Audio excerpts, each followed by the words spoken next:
नमोस्तुनन्ताय सहस्रमूर्ते सहस्रपादाय शिरोर्वाहवे सहस्रधाम्ने पुरुषाय शाश्वते सहस्रकोटिधारिणे नमः।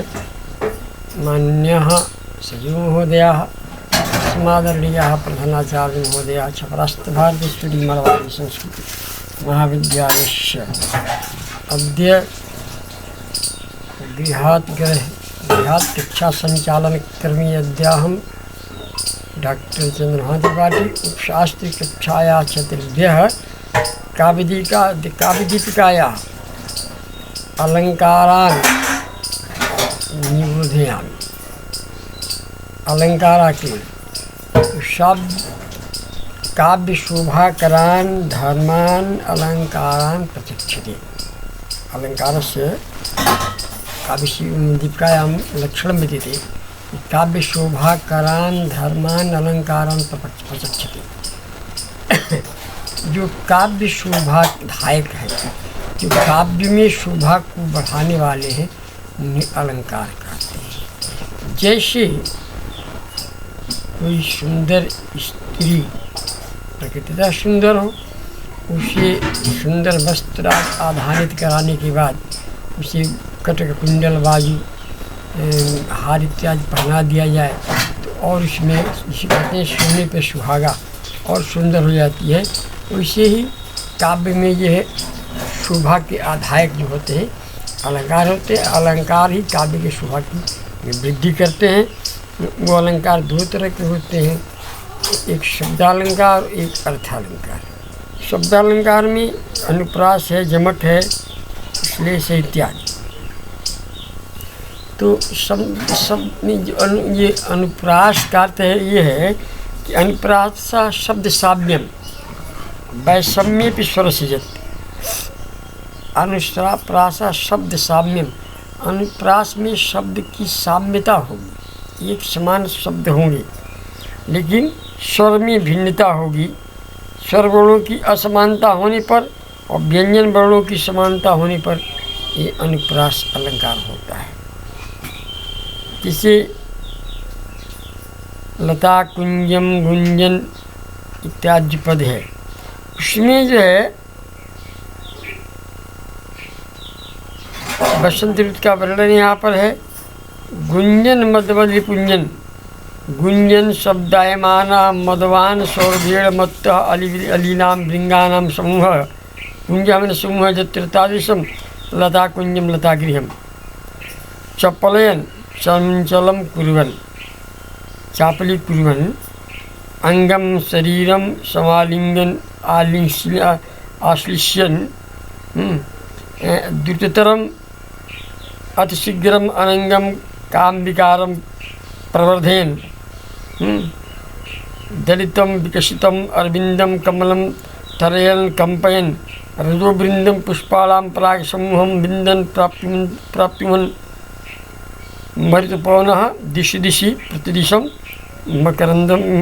मकरंदम पुष्परसम मंदम मंदम शनैः शनैः विकिरति मनि विक्षिपति।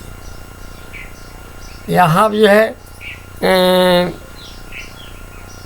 इस श्लोक में कुंजन गुंजन कुंजन मधुर रसानुकूलम स्वर साम्यम सहितम व्यंजन साम्यम, ये इसमें अनुप्रास अलंकार है। यहाँ व्यंजन एक समान है नहीं कि सबका अपन अलग अलग अर्थ है, ये अनुप्रास अलंकार है। उसी तरह जमक का भी है कि जमक अलंकार में होती सत्यर्थी प्रतिगर्थाया स्वर व्यंजन संगति कर्मेण तेनैव वृत्तिर्जमकं विनिगद्यते। स्वर व्यंजन, स्वर और व्यंजन जो है संगीत साथ हो और क्रम से एक दूसरे की आवृत्ति हो, है ना, तो उसको जमक अलंकार कहते हैं। सत्यर्थी पृथक अर्थाया, सत्यर्थी पृथक अर्थाया अर्थात अर्थ में यद्यपि अर्थ बहु अर्थ है फिर भी पृथक अर्थाया पृथक विभिन्न जो है जिसका अर्थ किया जा रहा हो और स्वर व्यंजन की जिसमें संगति हो, साहचर्य हो, है ना, समुदाय हो, तेनैव प्रथमोक्तेन एव क्रमेणावृत्ति पुनरुच्चारणं जमकं विनियते कथ्यते। यथा लक्षण कारिकायाम सत्य थे, ये विशेषण है, विशेषण का फल है। यानी यमकालंकार में सदृशौ स्वर व्यंजन समुदाय वर्णौ अंता एव स्याताम निरर्थकाव एवं द्वयोरेव एकतरस्यैव सर्व अर्थवत्त्वम् इतरस्तु निरर्थकत्वम् न कोऽपि नियमः उभौ अपि अर्थवन्तु। इन इकार है कि क्रमेण जो है, क्रम से जो है उसकी व्यावृत्ति हो जाए, उसे यमक अलंकार कहते हैं। जैसे नो बलास पलास वनम पुरः स्फुट पराग परागत पंकजम मृदुलतांत लतांत मलोकयत ससुरभिम सुरभिम सुमनोभरैः। यहाँ सत्यर्थी पृथक अर्थाया स्वर व्यंजन संगति लक्षण कहता है। यहाँ पर जो है इस श्लोक में, जिसमें नव पलास पलास वनम, एक का अर्थ होता है पलास। पलास में ये श्लोक है शिशुपाल पद्य का। शिशुपाल पद्य में वसंत ऋतु का वर्णन है। वे हरिषा हरि भगवान विष्णु, है ना, सुरभिम अवलोकयत, यानी सुरभि मने सुमनसाम पुष्पाणाम भारैः समूहैः सुरभि सुगंधिम बसंत ऋतु अपश्यत। ये भगवान श्री कृष्ण बसंत ऋतु को देखे, इसका अर्थ है। अब यहाँ देखिए, अत्र नौ पलास पलास वनम नवानि पलासानि पत्राणि येषु तादृशानि। नौ पलासानां किंसुकानां वनानि। तो जो किंसुक मने पलास के वन हैं, नौ पलास पलास वनम, उसमें स्फुट पराग परागत पंकजम स्फुटानि विकसितानि परागैः विकचानि परागैरजोपि परागतानि व्याप्तानि पंकजानि यस्मितादृशम् मृदुलतांत लतांतम मृदुला कोमला अतीव तांता आतपम्प्लानाः लतांताः पल्लवाः तत्र तादृशं सुमनसां पुष्पाणां सुमनोभरैः पुष्पाणां भरैः समूहैः सुरभिं सुगंधिं सुरभिं बसंत ऋतुं स भगवान विष्णु अवलोकयत अपश्यत। अत्र प्रतिपाद्य प्रथमाक्षरद्वया दारभ्य पलास पला पराग लतांत सुरभिम इति स्वर व्यंजन संगीत रूपाणाम पदानाम आवृत्ति। यहाँ स्वर व्यंजन संगीत रूपों की क्रमशः आवृत्ति हुई है, इसीलिए ये इसमें जमकालंकार है। शिशुपाल पद्य का एक और श्लोक है, ध्यान से देखिए। रामे रिपुः शराणां शराणाजितेश्वास विचक्षणे गोपादथीनं द्वितया महेश्वाभास विचक्षते। अतः द्वितीय पद से चतुर्थ आवृत्ति, यहाँ दूसरे पद की चार चतुर्थ आवृत्ति हुई है। इस तरह यह जमकालंकार है। और जमकालंकार के क्रम से जो है प्रथम पद द्वितीय पद तृतीय पद में सुरभि में है ना, यहाँ पर जमक है। श्लेषालंकार के विषय में श्लेष अलंकार, तो श्लिष्टे पदे रहने का अर्थाविधाने श्लेष इष्यते, श्लेषालंकार का लक्षण है। श्लिष्टे पदे रहने का अर्थाविधाने श्लेष इष्यते। श्लिष्ट पदों का, श्लिष्टे पदे मैंने श्लिष्ट पदों का, और जहाँ अभिधान हो, नाम गनाया जाता हो, ऐसे पदों से श्लेष बनता है। भिन्नार्थतया परस्परम भिन्नेरपि युगपद समान प्रत्यय प्रयत्नोच्चारत्वाद अपहनुत भेद पदैः सुगतिगन्तं पद सुगतिं पदैः अनेकार्थाभिधानात् अनेकस्य अर्थस्य अभिधानम् अविधया प्रतिपाद्यम श्लेषालंकार इष्यते। श्लिष्ट पदों का जो बहुवर्थक पद हैं, ऐसे पदों का अनेक अर्थों का जहाँ जिस एक अर्थ में अनेक अर्थों का अभिधान होता हो उसे श्लेष अलंकार कहते हैं। पद एक है लेकिन एक का अनेक अर्थ जिसमें निकल जाता हो उसलिए श्लेष अलंकार है। जैसे प्रतिकूलतामुपगते ही विधौ विफलत्वमेति बहुसाधनता अवलंबनाय दिनभर्तुरभून् न प्रतिष्ठतः कर सहस्रमपि। यहाँ देखिए प्रतिकूलतामुपगते ही विधौ, यहाँ जो विधौ शब्द है इसका अर्थ ये है कि विधि मैंने दैव, विधि मैंने दैव भाग्य, और विधु मैंने होता है चंद्रमा। तो विधि और विधु दोनों शब्दों का सप्तमी एक वचन में विधौ होता है। तो विधौ देव या चंद्र दोनों में अर्थ हो जाएगा, श्लिष्ट अर्थ है। विधि का अर्थ होता है विधि मैंने ब्रह्मा भाग्य, और विधु मैंने चंद्रमा।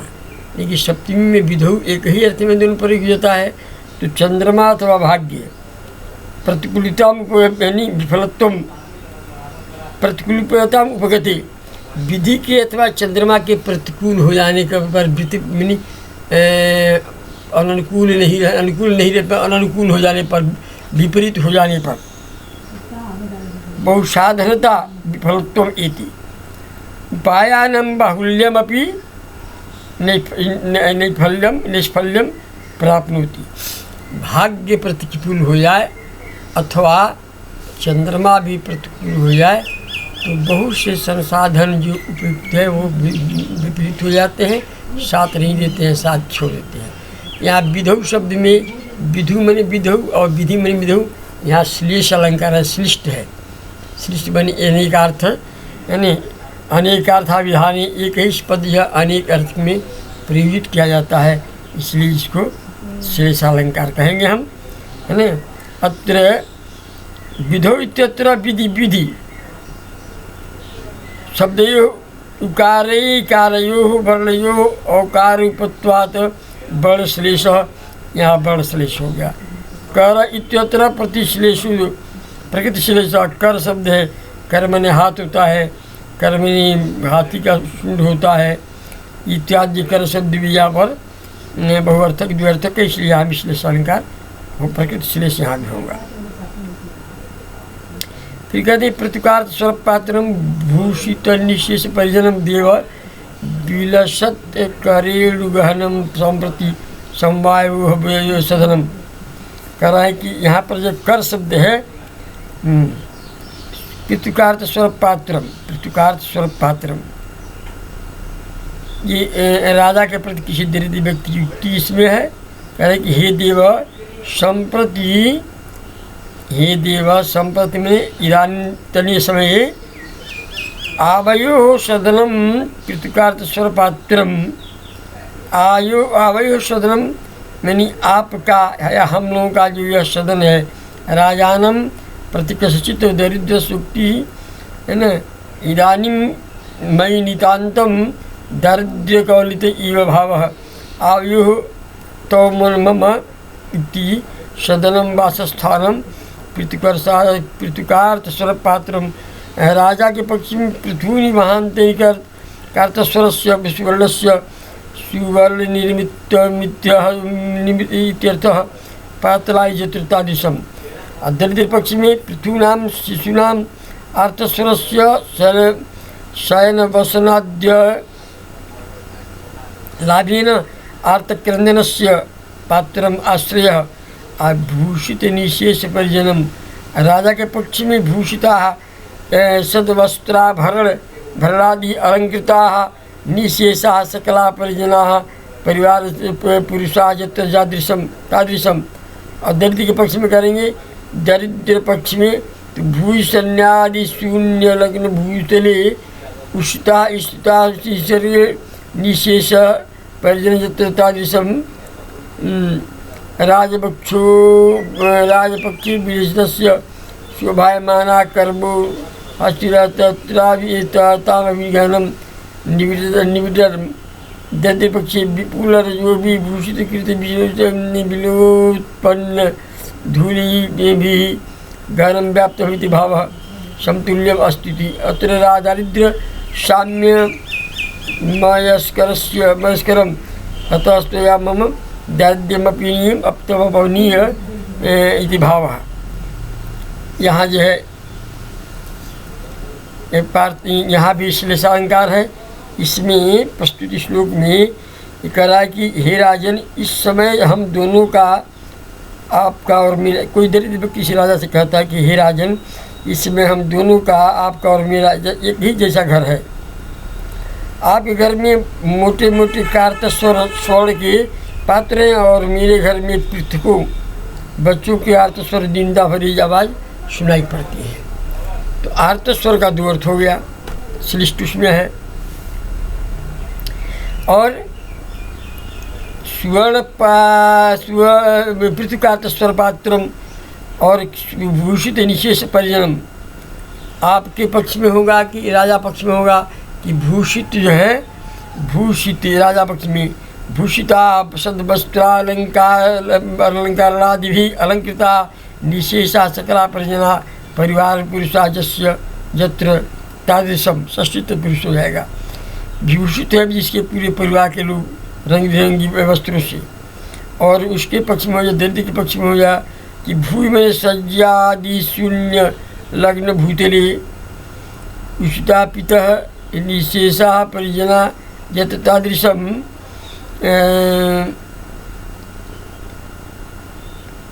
शोभना विलसन्त्या शोभना करे कलेवो हस्निन्या ताभिर्गहनं निविडं पत्रविषे बड्डी बिलेषु सीदन्तीति बिलसतः बिलसत् एव बिलसत्काः पुष्टिकाः यत्र ताः रेणुभिः रजोभिः मूषिककृत बिलोत्पन्न धूलिभिः गहनं व्याप्तं भावः समतुल्यम् अस्ति।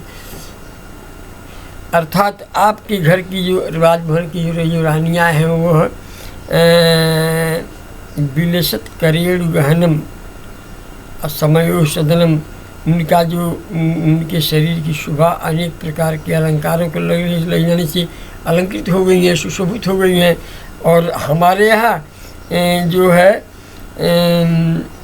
रेणु में धूल से और मूषक के खोदे जाने से उत्पन्न जो धूल है उसे धूल से व्याप्त हो गया है परिमंडप की जिसका, इसीलिए हमारा आपका जो है एक ही समान श्लेषांक अलंकार है। इस तरह शेषालंकार को बता करके अब ये शब्दालंकार तो हो गया, अनुप्रास, जमक और श्लेष, ये तीन अलंकार जो है ये हो जाते हैं आपके शब्दालंकार में। और उसके बाद जितने अलंकार होंगे आगे ये सब अर्थालंकार के होंगे। जिसे अर्थांतरन्यास से अर्थालंकार से शुरू करते हैं। अर्थालंकार में सबसे पहला जो अलंकार है वह है शोभावुक्ति अलंकार। अर्थालंकार का सर्वप्रथम अलंकार है स्वभावुक्ति। स्वभावुक्ति में स्वभावुक्ति रसौ चारु यथावद वस्तुल्य वर्णनम यथावद वस्तु वर्णनम स्वभावुक्तिरसौ चारु स्वभावस्तु वर्णनम, अर्थात किसी वस्तु के ठीक ठीक उसी की चेष्टा या उसके भाव के अनुसार मनोहर वर्णन को स्वभावोक्ति कहते हैं। जैसे अभिज्ञान शाकुंतल में गिरिवा भंगा विरामम भूरिपतति संधनी बद्ध दृष्टि, ये जो है स्वभावोक्ति अलंकार है। इसमें पूर्णतः में उत्तरमुख में अभिज्ञान शाकुंतलम के शकुंतला का जो वर्णन है, शकुंतला के यहाँ जो मृग का वर्णन है, गिवा भंगा विरामम मुहुरनिपतति संधनी बद्ध दृष्टि इत्यादि जो है इसमें जो है स्वभावोक्ति अलंकार है। प्रस्तुति श्लोक में